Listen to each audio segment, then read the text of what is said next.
Continuing our reading in Poppy's Return by Avi. This time we're going to read Chapter 8, Through Dimwood Forest. Poppy and Lily, followed by Junior and Mephitis, hiked along a narrow game trail through Dimwood Forest. The early morning sun, low in the sky, filtered down through the tall pine trees, splashing the ground and earth-hugging bushes with warmth in shades of yellow and orange. Here and there, flowers, like lost coins, gold, white, and red, flashed. Unseen birds jabbered and whistled, the flutter of their wings signaling the unfolding of a new day. The forest fragrance, a blend of the sweetly living and the sweetly dying, filled the senses. Lily, however, felt tense. It was hard enough to think of her father, Lungwort, being ill. That he had sent for Poppy rather than ask Lily to solve the problems at Grey House was painful. She privately had hoped Poppy would not come. Not only was Poppy coming, but she was bringing a rude child by the name of Ragweed. As for the skunk, that was beyond even thinking about. Lily tried to distract herself by collecting pine seeds, knowing her father had a fondness for them. She kept the seeds in a folded leaf. Junior was nervous. Within a short time they had moved further away from the snag than he had ever gone before.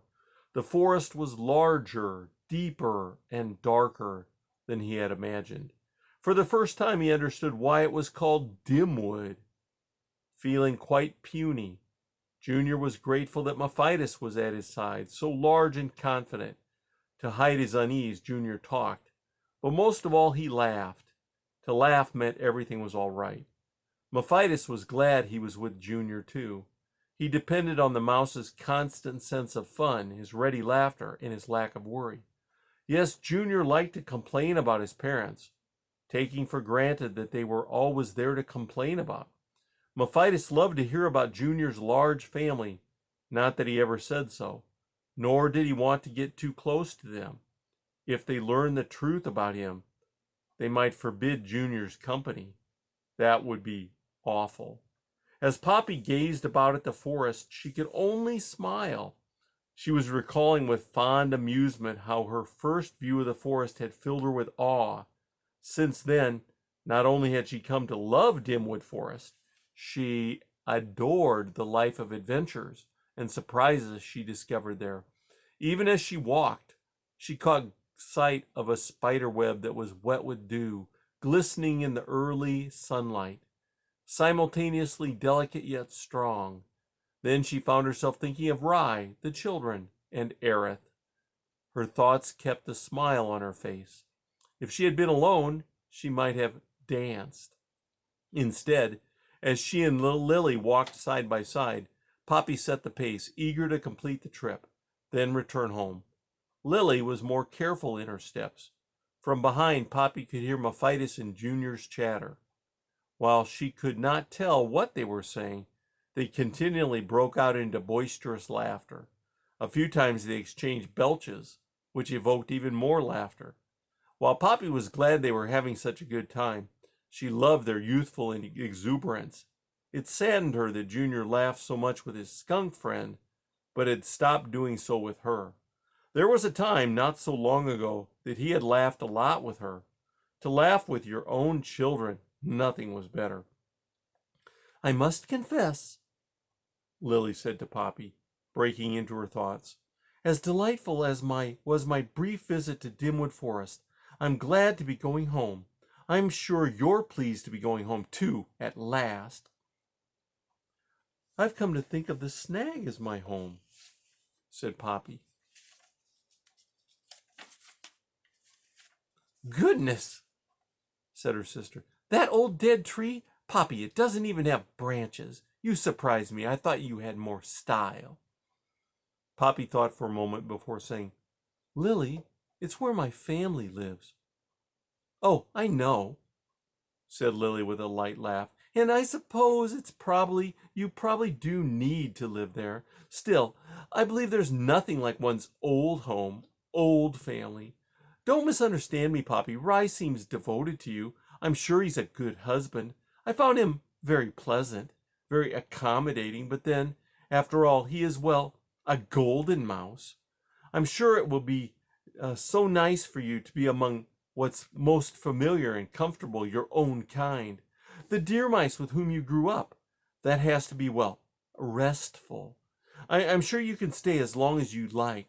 Mama is so looking forward to your visit. No need to hurry back. Rye seems quite competent. Poppy, trying to decide if Lily was trying to be funny, stole a glance at her sister. In the end, she realized Lily was simply saying what she believed. Poppy decided it would be best if she changed the subject. "Why are you collecting those seeds?" she asked. "For Papa. He finds them soothing, and I like doing things for him." "How long," asked Poppy when that topic went nowhere, "did it take you to get from Gray House to my place?" "Most of a day," said Lily.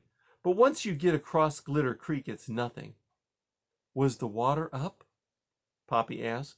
Mention of the creek reminded her how she first had crossed it a long time ago.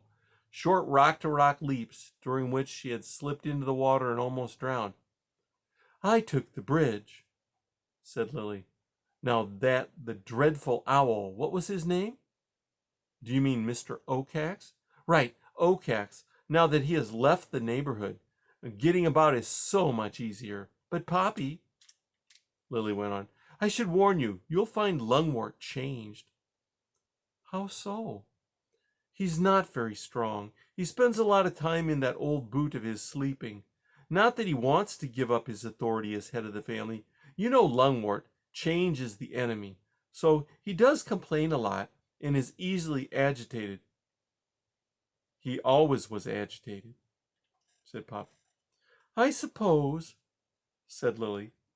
"And it's what makes me offer a suggestion." "Which is?"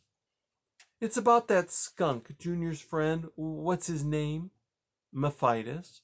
"Yes, something odd. Well, I will admit, I wish he wasn't coming along with us. I trust he doesn't have to actually, actually come into Gray House. It would be distressing. To Papa, surely. And everyone else. Skunks, well, smell. And have you noticed he belches a lot?" Poppy stopped walking and faced her sister squarely, pink nose to pink nose. "Lily," she said, "you may be my sister, but you are a snob." Lily laughed lightly. "Now, Poppy, someone has to keep up the old standards." "I'm afraid you and I have different standards." Upset, Poppy let her sister move ahead and waited until Junior and Mephitis caught up to her. As soon as the youngsters saw that Poppy was waiting for them, they became quiet. "How are you getting along?" she asked them. "That's a stupid question," said Junior. Poppy, ignoring Junior's remark, said, "Mephitis, have you traveled much?" "Nope." He avoided looking at her. "It was nice of your parents to allow you to come along. I know Junior appreciates it." "Yeah." "I should like to meet them someday." The skunk lifted his tail and waved it, but didn't reply. "Have you any brothers or sisters?" "I guess so." "Only guess?" "Haven't seen them in a while." "Why is that?" "Mama," cried Junior, "do you have to be so nosy all the time?" "Junior," said Poppy, "I'm just trying to get to know your friend a little better." "That's okay," said Mephitis to Junior. "See," he said to Poppy, glancing at her before averting his eyes again, I don't see my brother or sister because I don't live at home." "You don't?" "Nope." "Then whom do you live with?" The skunk shrugged. I'm on my own." Poppy stopped. "Are you saying you don't live with your parents?" Mephitis shook his head.